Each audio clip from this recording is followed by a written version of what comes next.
A graça e a paz, meus queridos, estamos aqui mais uma vez para trazer a nossa lição de número 8 de jovens. Hoje nós vamos estudar um título bastante interessante: A tentação de fugir do julgamento de Deus. Você já pode pensar, mas quem é que vai querer ser julgado, condenado, né? Mas aqui a condenação, o julgamento de Deus seria uma disciplina para aquele povo. Na verdade, eles estavam fugindo, era da disciplina de Deus. Então é uma lição que vai nos trazer uma edificação e também um exemplo. Como nós devemos lidar com essa situação, né? Então, o principal personagem aqui, como profeta, é Jeremias. Jeremias foi um homem que foi chamado, jovem ainda, para ser profeta. Deus escolheu ele desde o ventre, né? Então foi um homem escolhido para uma tarefa espinhosa, entendeu? Você estuda a vida de Jeremias, você vê, meu Deus, que sofrimento, né? Mas era um homem chamado por Deus, escolhido para uma grande obra. E ele foi fiel até o fim. Então, é muito bom, né, ser chamado por Deus. Mas tem chamada que é espinhosa, né? Aliás, né, a chamada, quando você se encaixa nela mesmo e você quer viver aquilo que Deus quer, sempre traz problemas para nós, né? Muita renúncia. Então, é uma lição que vai ser muito importante. Bem, antes da gente continuar aqui, eu quero trazer aquele lembrete abençoado, né? Para que você não se esqueça de, se você ainda não se inscreveu, se inscreva no meu canal. Porque você se inscrevendo, você nos ajuda a continuar divulgando a palavra de Deus, tá? E é só você dar um toquinho aí do lado direito, está escrito inscrever, você se inscreve aí, tá bom? Tocou aí, está escrito, tá bom? Aí você está nos ajudando a continuar na divulgação da palavra de Deus. Se você quiser ver todos os 400 e poucos vídeos que eu tenho aí no canal, é só você tocar em cima em vídeo, entendeu? Pronto, você vai abrir tudo e você vai ver todos os canais, todos os vídeos que você quiser, tá? E também você pode dizer de onde você é, tá? Se você é professor da escola dominical ou não, nós estamos orando pelos professores que estão inscritos em nosso canal, orando pela escola dominical dos lugares onde são mencionados. Então diga de onde você é, se você é professor ou não, e nós vamos orar por você, tá? E também eu tenho um grupo no Zap agora. Você depois dá uma lida na descrição aí que você vai ver o número do meu Zap, tá? Se você quiser se participar do grupo do Zap aqui, é só assunto da escola dominical, tá? Tudo sobre, o título é Tudo sobre a EBD, tá? E se você quiser ver alguns vídeos antigos, nós temos também da escola dominical. Então, se você desejar, é só você me adicionar, tá? Que você tem o número do meu Zap aí na descrição, tá? Dá uma olhadinha aí na descrição que você vai ver coisa interessante aí para você, ok? E o nosso canal, sendo ele monetizado, se você assistir aí os anúncios, você está nos ajudando, tá bom? Então fica conosco aí até o final, que essa lição vai ser bênção para nós. Bem, o texto principal aqui diz: Assim diz o Senhor, maldito o homem que confia no homem e faz da carne o seu braço e aparta o seu coração do Senhor. Nós vamos entender aqui o que quer dizer maldito o homem que confia no homem. Quer dizer então que o homem não pode confiar no outro? É isso que nós vamos ver nessa lição, né?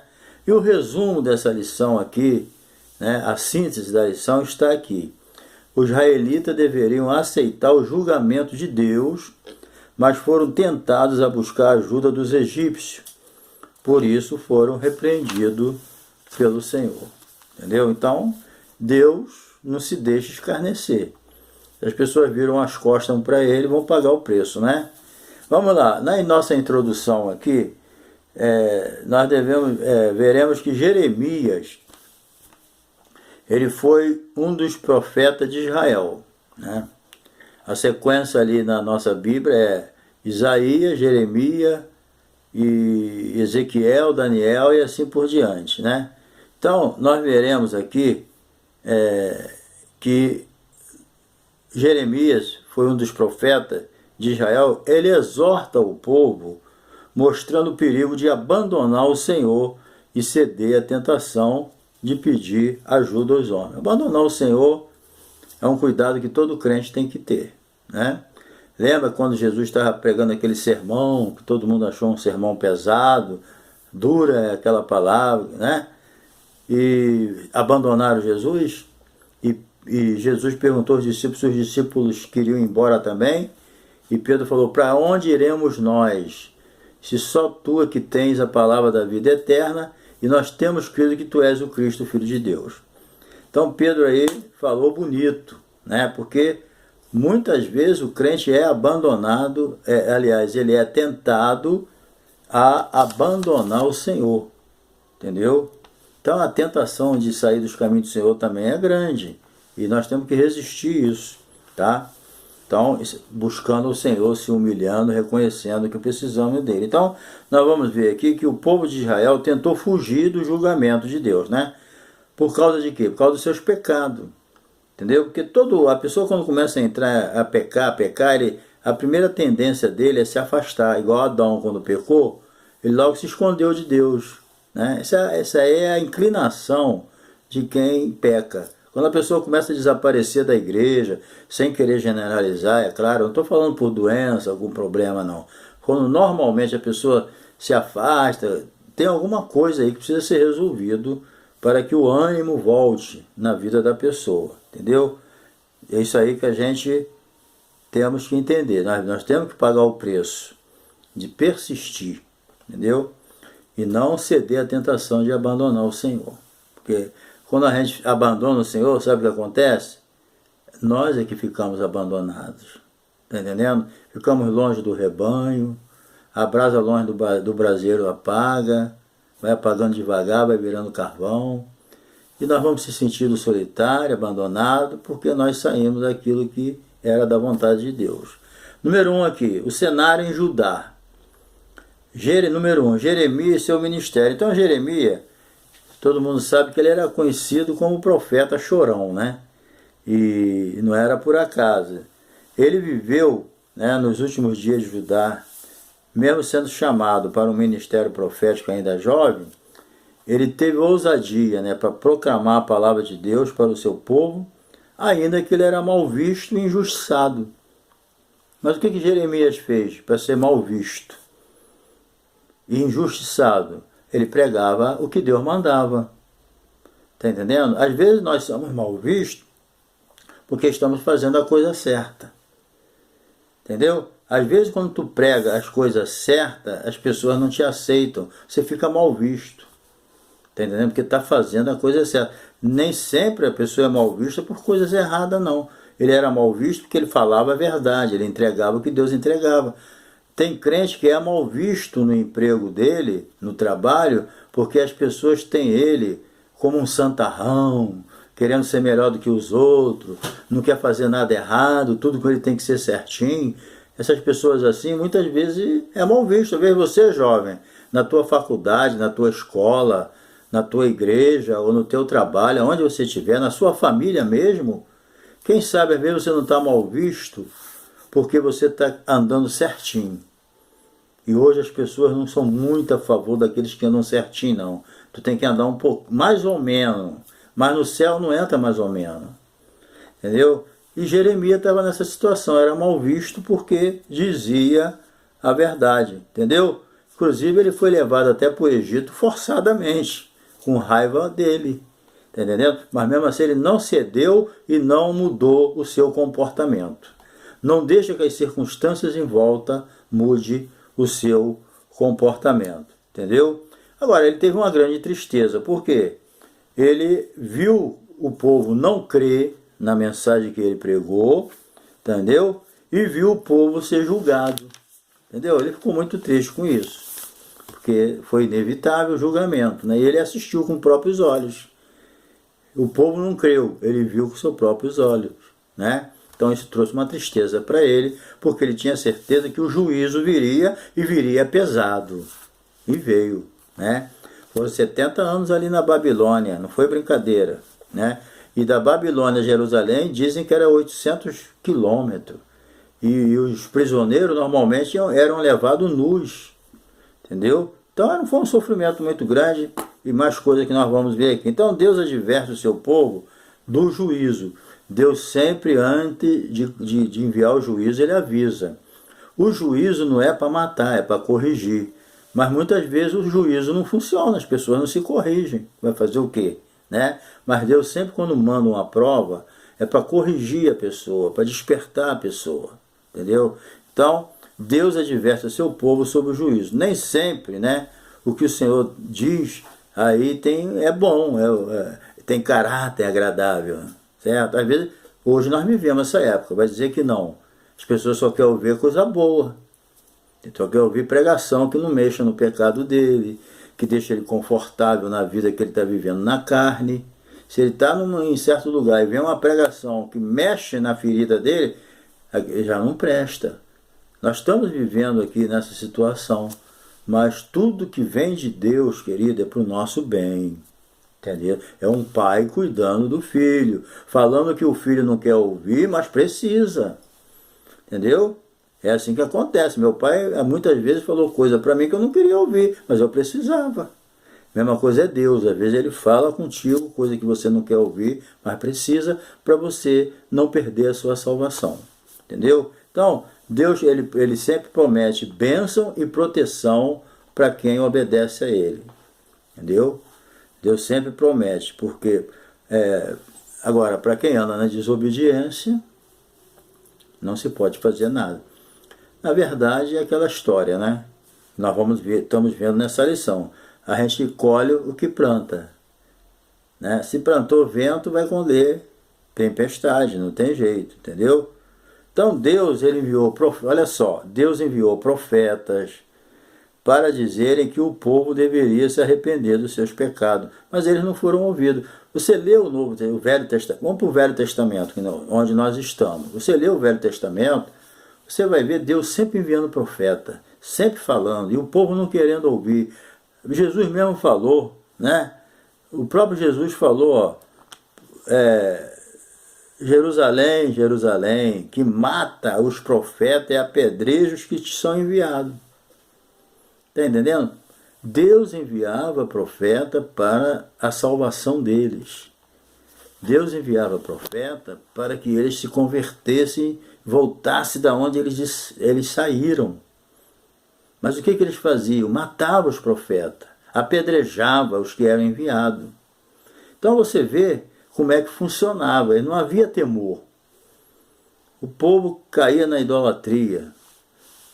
Em vez deles influenciarem as nações a vir para Deus, eles eram influenciados pelas nações para ir para a idolatria. Era um povo fraco, rebelde, que não queria obedecer a Deus, queria fazer a sua vontade e não aceitava a correção. Deus mandava, só não morria mesmo aqueles como Jeremias, tu não vai morrer não, vou te guardar. Mas se Deus não guardasse, não tinha jeito, eles iam morrer apedrejados. Inclusive tentaram matar ele várias vezes, jogaram ele dentro de uma fossa, num poço lá fundo de fezes, e ele não morreu porque Deus preservou ele, usou outras pessoas para salvar.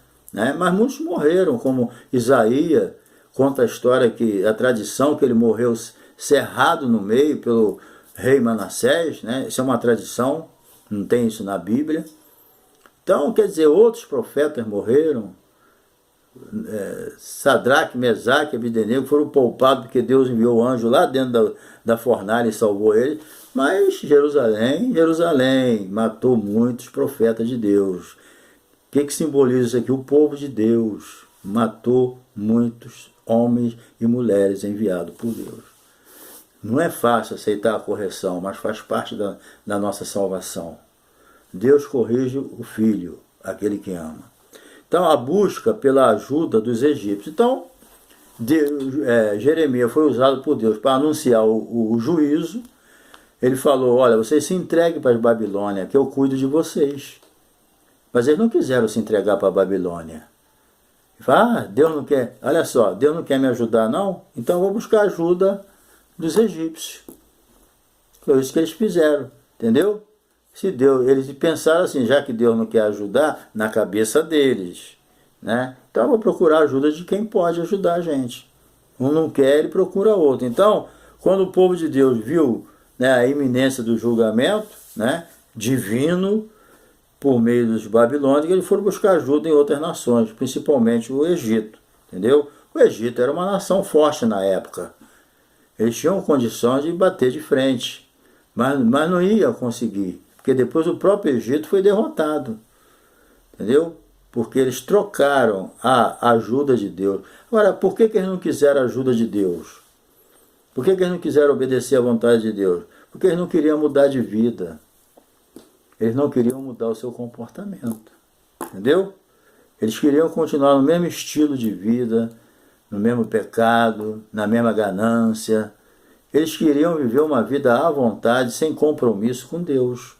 Então era muito melhor, em vez de aceitar a ajuda de Deus, porque tinha que ter mudança de vida, eles preferiram a ajuda do Egito, que não precisava mudar de vida. Só ia até piorar a situação dele, porque era um povo idólatra, né?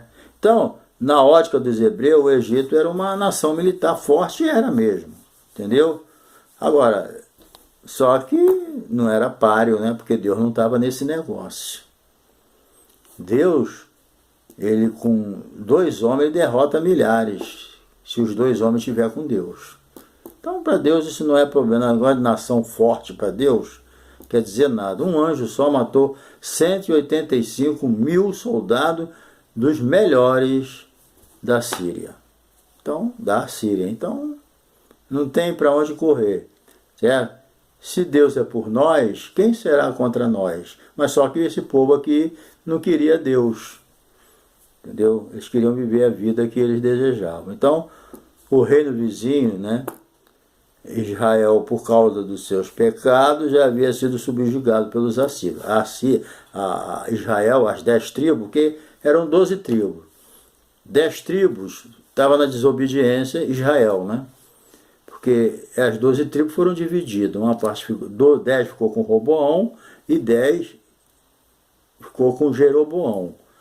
E as 10 que ficou com Jeroboão, chamado Israel, a Síria foi lá e dispersou todo mundo. O problema de Israel já tinha sido resolvido. Agora Deus estava tratando com Judá.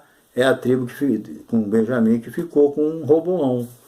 Agora Deus está... A Síria tratou com as 10 tribos, Israel. E Nabucodonosor tratou com a tribo de Judá, né? E Deus preservou a tribo de Judá, porque pela tribo de Judá vinha Jesus, o Messias, né? Segundo a carne. Então Deus preservou, né? Porque Deus já tinha feito essa promessa a Davi, que Davi era da tribo de Judá. E ficou Judá e Benjamim, 2 tribos. E eram essas 2 tribos que estavam sendo, né, disciplinadas pelo Senhor, mas não estavam aceitando a disciplina, certo? Então, mas o castigo deles já tinham vindo, né? Então vamos aqui para a parte número 2 aqui. Maldito o homem que confia no homem. Será que eu não posso confiar em ninguém? Vamos ver, né? Número 1, contando com a ajuda dos homens para fugir do que Deus determinou. Bem, Jeremias, né, tinha escrito uma carta para o povo contando, né, para eles se sujeitar à Babilônia. Isso para eles era um absurdo.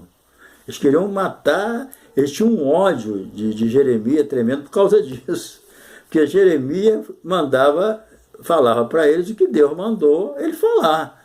Jeremias não falava nada de si mesmo, né? E Deus sabia o que está falando, lógico, mas eles não acreditaram, né? Mas o ódio deles era muito grande. Quando Babilônia deu a primeira invasão, Deus já tinha falado, se entrega, que Deus ia cuidar de tudo.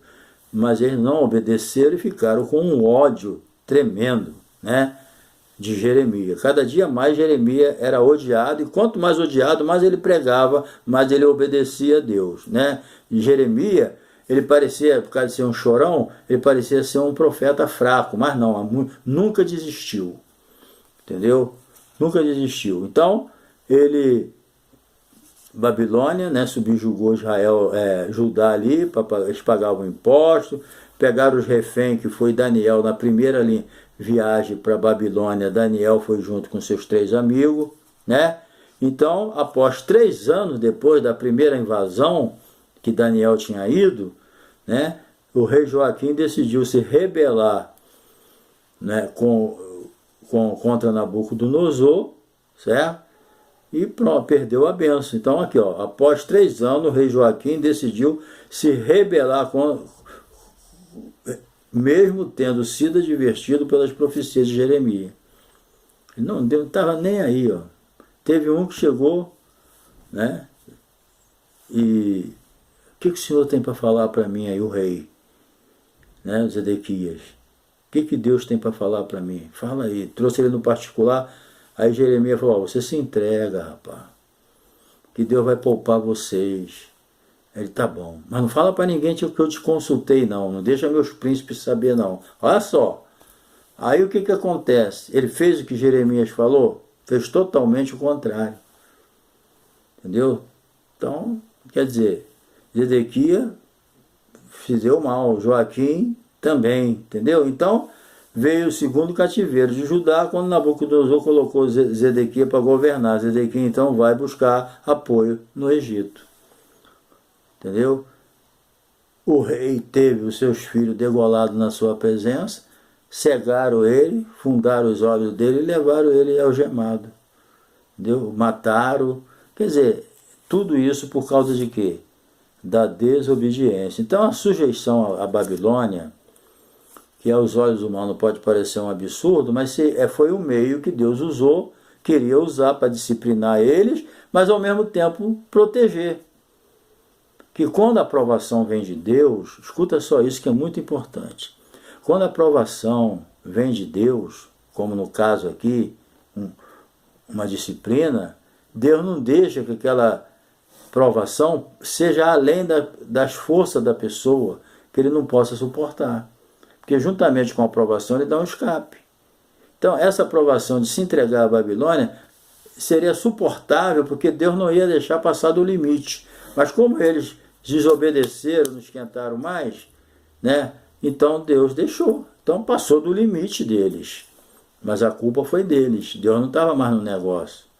Quando a gente aceita a correção de Deus, Deus está no negócio. Quando eu rejeito e me rebelo contra a correção de Deus e vou pirraçar ele, vou buscar ajuda em outro lugar, o que aconteceu com Saul?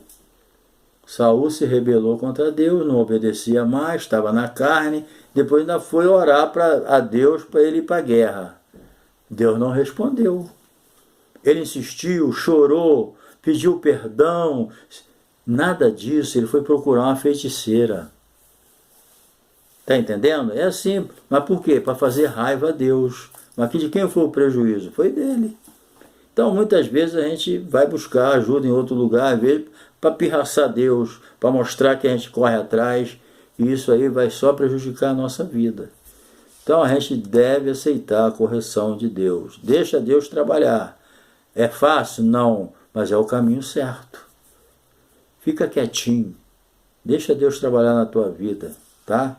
Então, o maldito homem que confia no homem. Então Deus, ele usa Jeremias, né? E assim diz o Senhor, maldito o homem que confia no homem, faz da carne seu braço e aparta-se do Senhor. Tá? Entendeu? Jeremias 17:5. Bem, esse versículo aqui é bem claro. Maldito aquele que precisa passar pela disciplina de Deus, mas não aceita e busca recurso e capacidade humana para fugir do julgamento. É esse que é o maldito. Entendeu? Então, o Todo-Poderoso, ele julgaria Israel de forma ainda mais grave. E o Egito seria derrotado também. Sabe o que Judá fez? Botou o Egito na prova. Está entendendo? Quando você sai da presença, igual Jonas. Quando Jonas saiu da direção de Deus e pegou aquele navio, certo? Ele botou os tripulantes, todo o povo que estava no navio na prova. A viagem seria tranquila. Mas como tinha um Jonas ali desviado da direção de Deus, ele trouxe problema para o navio todo. Você vê, então, igual o Egito, estava lá tranquilo. Aí Judá foi buscar a ajuda dele, botou ele na prova também. Entendeu? Às vezes, quando você está na desobediência, uma pessoa qualquer, quem cola contigo, meu filho, vai entrar no vento junto. Vai ser um queima de arquivo dentro da prova. Entendeu? Então, quando a pessoa está na desobediência e não quer entrar no caminho da obediência, eu estou fora. Porque senão eu vou entrar no barco dele igual Jonas. E vai ficar ruim. Entendeu? Então, às vezes a gente quer ajudar a pessoa. Então, tem que ficar orando por ela e deixar. Né? Porque a pessoa, se você entra junto com a pessoa que está em desobediência, não quer se consertar, quer viver, fazer do jeito que o povo está fazendo aqui, você vai entrar no vento junto com ela. Não tem jeito. Entendeu? Então, a Bíblia não proíbe buscar a ajuda das pessoas, mas tem que, em outras situações, não para substituir Deus. Tá? Deus não quer me ajudar, então eu vou dar meu jeito. Nada disso. Deus não quer ajudar, Ele quer ajudar, mas Ele quer te corrigir primeiro, te botar no prumo, ajudar você a mudar. Entendeu? Então, eles não seriam malditos somente por desobedecer a Deus, mas por buscar auxílio de pessoas de carne e osso, entendeu? Achando que aquilo ali ia resolver os problemas dele. Então, o homem ele pode buscar ajuda e socorro humano, sabe? Mas não pode substituir Deus. Não busca ajuda para substituir Deus. Deus é insubstituível. Sem Deus você não pode fazer nada. Entendeu? Então, isso aí a gente tem que entender. Duas das quais as pessoas só querem ouvir palavras de bênção. Nenhuma reprimenda. Certo? Hoje tem aquela palavra, não podemos julgar. A pessoa tem que receber uma palavra de exortação, para tomar juízo, para sair dos caminhos errados, para voltar para a casa do Senhor, mas tu não pode falar nada, porque senão você está julgando a pessoa. Isso é uma coisa do diabo que está acontecendo. Não estou falando que está chamando atenção, não, pessoas que precisam ser corrigidas pela palavra, entendeu? Mas não pode. Pode para se afastar do Senhor. Não bastava desobedecer ao Senhor e depositar a confiança nos homens. Já eles ainda se afastaram de Deus. É curioso como pessoas vivem de abismo em abismo ou de glória em glória. Depende. Eu posso andar afundando, ou posso andar subindo. Depende. A escolha é minha. Todo aquele, pois, que ouve essas minhas palavras e obedece, compará-lo-ei ao homem que edificou a sua casa sobre a rocha. Vê a chuva, vê o vento, vê a tempestade e a casa não caiu, porque estava na rocha, edificada na rocha. Entendeu? Que rocha é essa? A obediência à palavra. Todo aquele, pois, que ouve essa palavra e obedece. Agora, todo aquele, pois, que ouve essa palavra e não obedece, ele é comparado a um homem que edificou a sua casa na areia. Vê a chuva, vê o vento, vê a tempestade e a casa caiu, porque estava edificada na areia. Então você vê que a obediência, ela significa uma casa edificada na rocha, ela não cai. Ela balança, tem luta, tem prova, mas fica firme. Agora, uma casa edificada na areia, ou seja, na desobediência, ela não subsiste, ela quebra. Entendeu? Então, veja como a obediência é uma bênção na nossa vida. Se você é obediente, você é invencível. Podem até cortar o teu pescoço como cortaram de Paulo. Mas Paulo disse, somos mais do que vencedores, porque estamos salvos. Agora, a desobediência não leva para o céu, leva para baixo. Para encerrar aqui a parte final, é melhor confiar no Senhor. Parte 3. O coração é enganoso. Então, o interior do ser humano pode abrigar diversos pecados. Rebeldia, a rebeldia é um dos principais. Deus sonda os nossos corações e conhece o nosso interior. Entendeu? Jeremias alerta que nunca devemos confiar nos outros. Não, devemos, mas com limite. Não como se fosse Deus. Porque as pessoas são falhas. Entendeu? Não, a advertência de Jeremias para não deixar de confiar nos outros, mas sim quanto a confiar nos homens com o nosso recurso, quando deveríamos confiar em Deus e não nos afastarmos dele. Então, eu vou me afastar de Deus para confiar numa pessoa? De jeito nenhum. Entendeu? Guarda isso. Se o Senhor não edificar a casa, em vão trabalhos que edificam. Se o Senhor não guardar a cidade, em vão vigia a sentinela. Você pode edificar do jeito que for, mas se o Senhor não estiver no negócio, se Deus não estiver no negócio, vai estar trabalhando em vão. Você pode estar vigiando, tomando cuidado, mas se Deus não estiver contigo vigiando, se o Senhor não estiver te guardando, em vão vigia a sentinela. Tudo na nossa vida, querido, tem valor se Deus estiver no negócio. Não se separa de Deus. Nós nascemos de novo, somos novas criaturas em Cristo para viver com Deus. A Bíblia fala que você e eu, que somos crentes, nós somos cooperadores de Deus. Cooperar significa trabalhar junto. Nós fomos chamados para trabalhar junto com Deus. Nós fomos chamados para ter comunhão com Deus. A Bíblia diz que a nossa comunhão é com o Pai e com o Filho, através do Espírito Santo. Então, saia dessa linha demarcada por Deus. Entendeu? Você vai ter uma vitória maravilhosa. O diabo não vai aguentar contigo, o mundo, a carne. Tu vai ser uma bênção na mão de Deus. É só você não precisa pular e gritar, não. É só não sair da presença dele. Obedecer é melhor do que sacrificar. Não adianta eu fazer um monte de sacrifício, mas não obedecer. Entendeu? E a obediência não é a obediência parcial, não. Deus não aceita a obediência parcial. A obediência tem que ser conforme está na palavra. Aquele que confia no Senhor, da mesma forma que Deus considera maldito que se afasta dele, né, em busca dos auxílios do homem, como Israel buscou ajuda no Egito, ele considera bendito aquele que confia nele. Maldito o homem que confia no homem. Despreza a Deus e vai confiar só no homem. Mas bendito aquele que põe a sua confiança no Senhor. Ele vai ser como uma... Vou citar aqui para você o Salmo 1. Né? Presta sua atenção. Bem-aventurado é o varão que não anda segundo o conselho dos ímpios, nem se detém nos caminhos dos pecadores, e nem se assenta na roda dos escarnecedores. Ele tem, porém, o seu prazer na lei do Senhor, e na lei do Senhor medita de dia e de noite. Então ele será como uma árvore plantada junto ao ribeiro de água, que no devido tempo dá o seu fruto, cujas folhas não caem, e tudo quanto ele fizer prosperará. Esse é o homem que confia no Senhor. Tu confia no Senhor, então tu é essa árvore.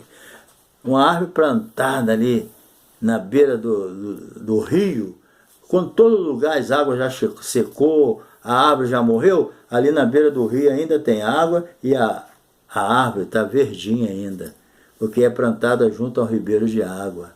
O Espírito Santo é o ribeiro de água do crente. Entendeu?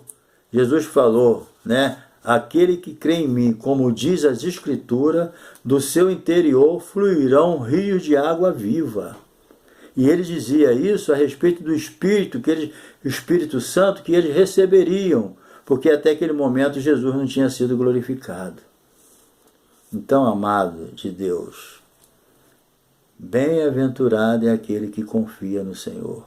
Enganoso é o coração mais do que todas as coisas. Quem o conhecerá? Só Deus. Você pensa que tu se conhece? Você está ali batizado com o Espírito Santo, falando em mistério, sendo usado em profecia e tal. Quando tu sai dali, daquele culto maravilhoso, pentecostal, se tu não vigiar, tu faz coisa que você vai, meu Deus, eu sou crente? Como é que eu pensei isso? Como é que eu falei isso?